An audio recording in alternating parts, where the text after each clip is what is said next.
Welcome back, everyone. My name is Michelle, and this is Horror Book Hell Hound.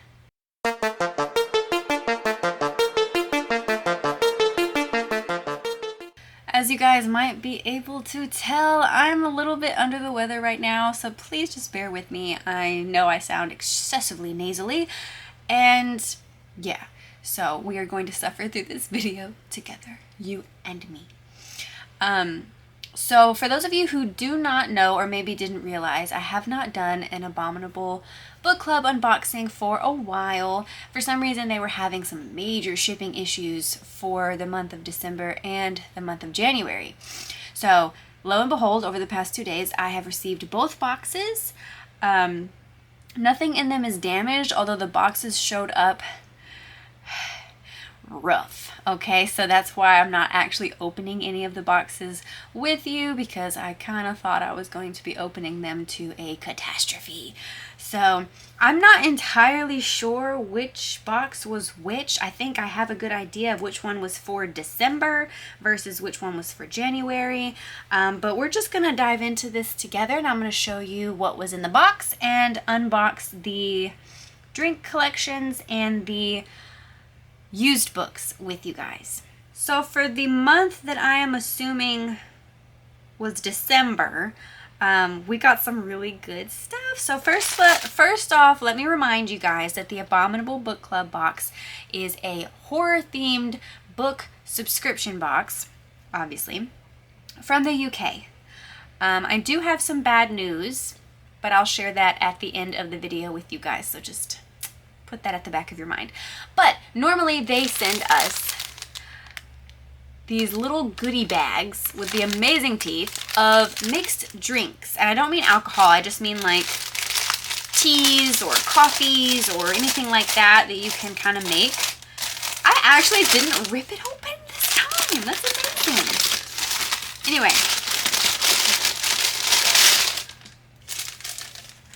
Alright, let me show you what we normally get. We always get, alright, this is what we normally get. We usually get a Nescafe cappuccino mix, a Galaxy hot chocolate mix. I'm not a big fan of these, so I usually gift them away.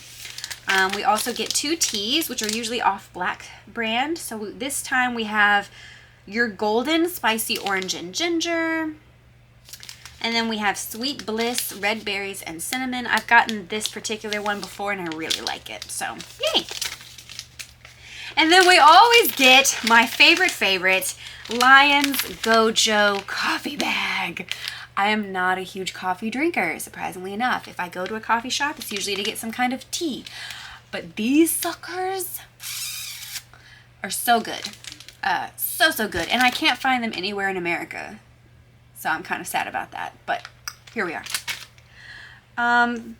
Some other little goodies that you get if you order the Full Guts subscription box from Abominable Book Club. We also get a little snack each month. So for this one, we have a Zesty Orange dark chocolate bar from Cocoa Pizzazz. Cocoa Pizzazz? Yeah, that's cute. That's adorable. I'm going to try this later just because I can't really taste anything right now. Oh, the joys of being sick. All right, we also usually get an enamel pin. So this month we got a little spider guy, spider skull. I love him. He's perfect in every way. Love it. We also got a sticker this month who looks a little bit like Krampus, which is why I'm kind of assuming that this box was the one meant for December, because this very much looks like Krampus. We also have a book plate for one of the books that I got, one of the newer releases. So I'll show you those in just a second. But look at this awesome bookmark. Now we usually get 2 bookmarks, but this one is so nice. Plus it has the Spookmark series on the back, which for those of you who don't know, the Spookmark series is little microfictions that one of the co-creators of the Abominable Book Club does on the backs of some of their bookmarks. So that's pretty cool.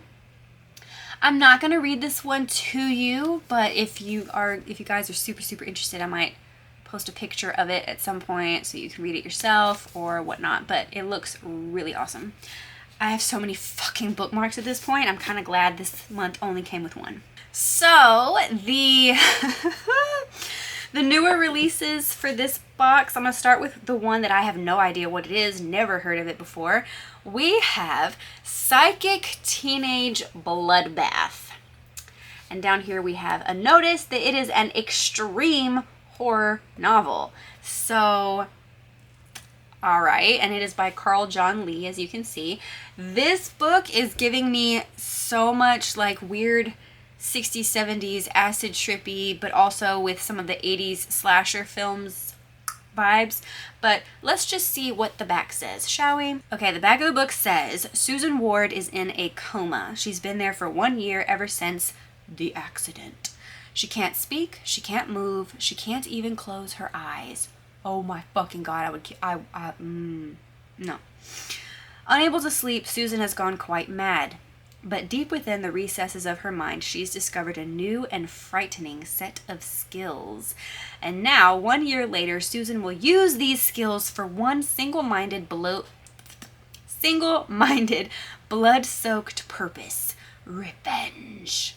From the sadistic mind of Carl John Lee, author of Horror House of Perversion, comes a nightmarish tale of vengeance and brutal stomach-churning violence. And then at the bottom it says, don't let her inside your mind.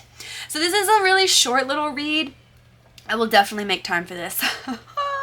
I will definitely make time for this because I don't read a lot of extreme horror. I really don't. I do have a couple of novels that are in that category of like extreme horror. Tender as the Flesh, Exquisite Corpse. Isn't that what it's called? Anyway, I have a few that are under that like umbrella of extreme horror. So, but I haven't read them yet. So this may have to take a back burner to those just so I can kind of like sink my teeth into this subgenre of horror a little bit before I hit this. But maybe this will be my introduction to extreme horror. I don't know yet. I don't know yet. If you've read this book, let me know what you thought. Let me know what you thought. Don't spoil it, please. Don't do that. So the other newish release that came in this particular box is a book that I was actually on the fence about because I was really about it when I first heard about it coming out, but then I like paused. I didn't immediately buy it because I had heard a bunch of other booktubers not say such nice things about it. And that is The Fervor by Alma Katsu. This cover is beautiful. Beautiful. I actually really like this a lot better than the American cover, so I'm happy about that. But yeah, I'm excited. I'm excited that this went ahead and it came into my life, and I'm going to give it a go for sure, definitely. So for those of you who don't know what this book is about, let me tell you what the back says. As World War II rages, I'm assuming it's pronounced Miko. Miko shares eerie childhood stories of yokai and malevolent demons with her daughter, Aiko. These stories hold them together as they must confront the horror of being shipped to an internment camp in the Midwest. Never mind that Aiko is American, that her father is in the U.S. Navy. They are Japanese. As Miko and Aiko learn to live in captivity, a contagion begins to spread in the camp.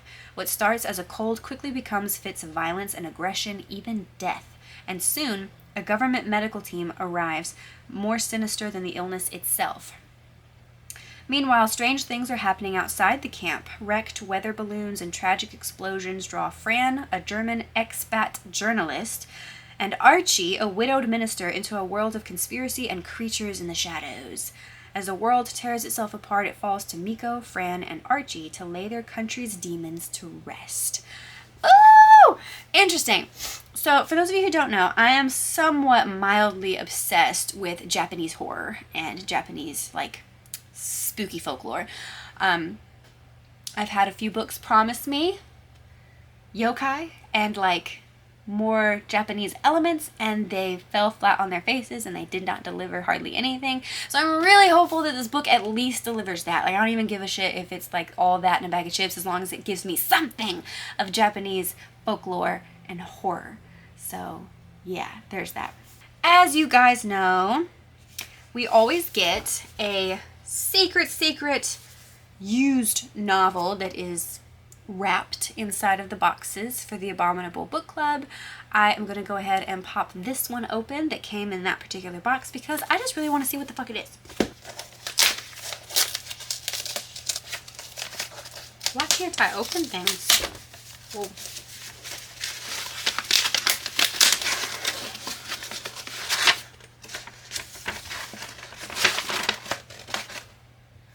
Oh! Oh, that's cool. Wow. Wow. Okay. All right. I love this. I got The Haunted House by Charles Dickens. As you guys know, Charles Dickens isn't exactly like a horror writer per se, but a lot of his stuff has very blatant horror elements, even A Christmas Carol. That was Charles Dickens, right? Am I fucking... Okay, obviously I didn't go to school. Obviously, I can't even call myself a booktuber at this point, but shh. But yeah, I'm super excited. It seems like it's a very short read. And with Charles Dickens, I'm assuming it's going to be a little more gothic, so bring it on. You know I love me a good gothic tale. So that is everything that came in what I'm assuming is the December box. So let's switch over to what came in the January box. Again, we have our little teeth bag. Let me see if I can open this one. Oh, nope, I ripped it open. I ripped it open. Okay, something different? Oh no, it's the same. Okay, so again, we have our, is it, oh no, this is different. So we usually get a Galaxy hot chocolate. This is a Cadbury hot chocolate. Yum. And our Nescafe cappuccino mix. And then we have our teas, another Red Bliss and cinnamon. And then we have a strawberry and pink pepper. I love these so much, they're so good. And then of course, we have the Lion's Perkadilly coffee bag. Okay, that's all I needed. We did get another sticker this month. It says read scarier stories. I love it. I love it so, so much. We got 2 bookmarks. This is the one with the microfiction on it. And then we got, look at that. Look at that. It's like one of my favorite quotes from that movie. I'm not gonna hurt ya. I'm just gonna bash your brains in. I fucking love that. I love that so much. So yes, got some more bookmarks. We did get our enamel pen, and when I tell you I had to sit and stare at this enamel pen for a while because I could not fucking figure out what it was at first. Bitch. Okay, look at it. I know it's probably hard to tell still, but it's a banana peel with the head of a xenomorph coming out of it. From the movie, or from the movie franchise, Alien. I'm not going to talk about what I thought it was at first. But anyway, I thought that was hilarious. I love it. I always love the pins we get from them. Okay, so as for our new releases, they are 2 books that I have never fucking heard before, and I'm not entirely sure they're going to be my thing, but I will probably give them a shot at some point. First up, we have Reluctant Immortals by Gwendolyn... Kiste? I don't know. Yeah, this again has some of the like psychedelic type vibes, but let me just read you what the fuck it's about. Okay? Los Angeles, 1967. Lucy Westenra and Bertha Mason, the forgotten women in Dracula and Jane Eyre, have been existing as undead immortals for centuries, unable to die and still tormented by the monsters that made them. Lucy has long fought against Dracula's intoxicating thrall, refusing his charismatic darkness and her ensuing appetite for blood. Bertha Mason, the mad woman in the attic, is still pursued from afar by Mr. Rochester, who wants to add her to his collection of devoted female followers. Then, Dracula and Rochester make a shocking return in San Francisco. To finally write their own futures, Lucy and Bertha must boldly reclaim their stories from the men who tried to erase them in this harrowing gothic tale of love, betrayal, and coercion. This seems a little female empowerment-y.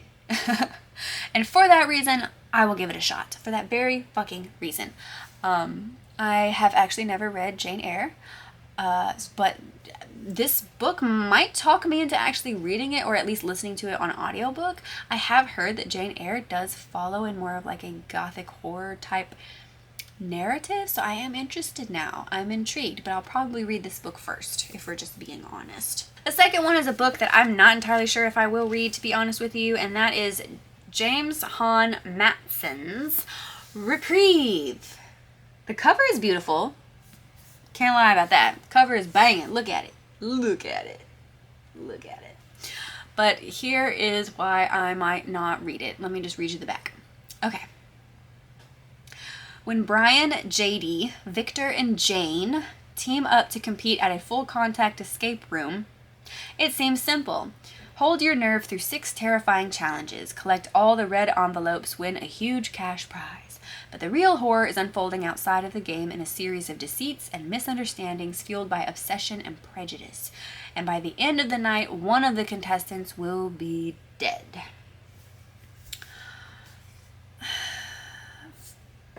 I don't even know why. But when the plot of a book centers around some sort of game, I immediately lose interest. I have no fucking clue why. I do not. I can't tell you why. I never watched the Saw series even, which I know Saw wasn't about a game per se, but it's just like, if I don't even know how to explain it. It's just not my thing. It's just not my thing. But I might. I have not decided yet about this book, so I might just sit it on a shelf and stare at it for a while and then decide later if it's something I really want to deal with. Sorry, my giant moose dog just woke up. And last but not least, we have another surprised used book. So let me pop this open real quick. It's also another small one, which I'm okay with.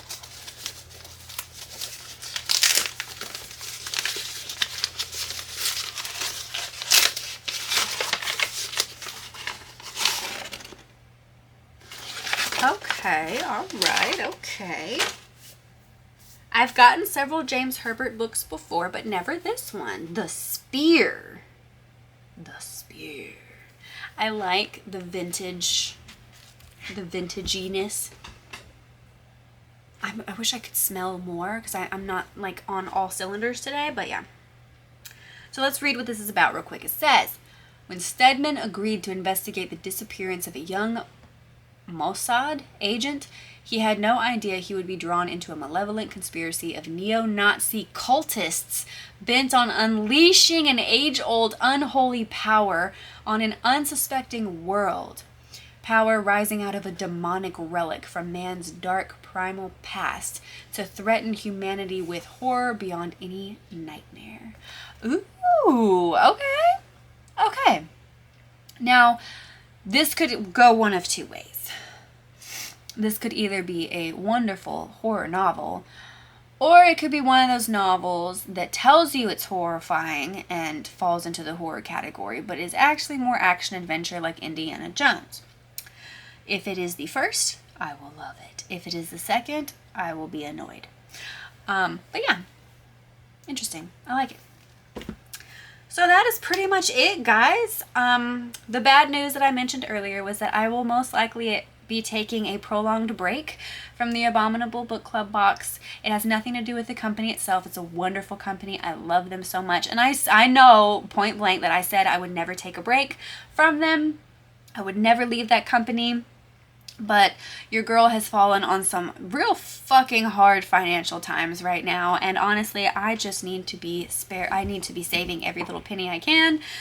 And unfortunately, books are considered non-essentials, you know, to those of us who don't live, breathe, and bleed books. But that's beside the point. So yeah, for now, for the next few months at least, I will be taking a break from them. So these are the last Abominable Book Club unboxings you will see from me for a little while. I do apologize for that in advance. Hopefully one day soon we can get back on track with these. And again, like, it's nothing against the company at all. It's a wonderful company. I still highly encourage you to check them out if you are interested in book subscription boxes and just, you know, love horror. So yeah, bummer. But other than that, if you enjoyed today's video, please hit that like button, subscribe if you haven't already, and I will see you all in the next one. Peace out, Hellhounds.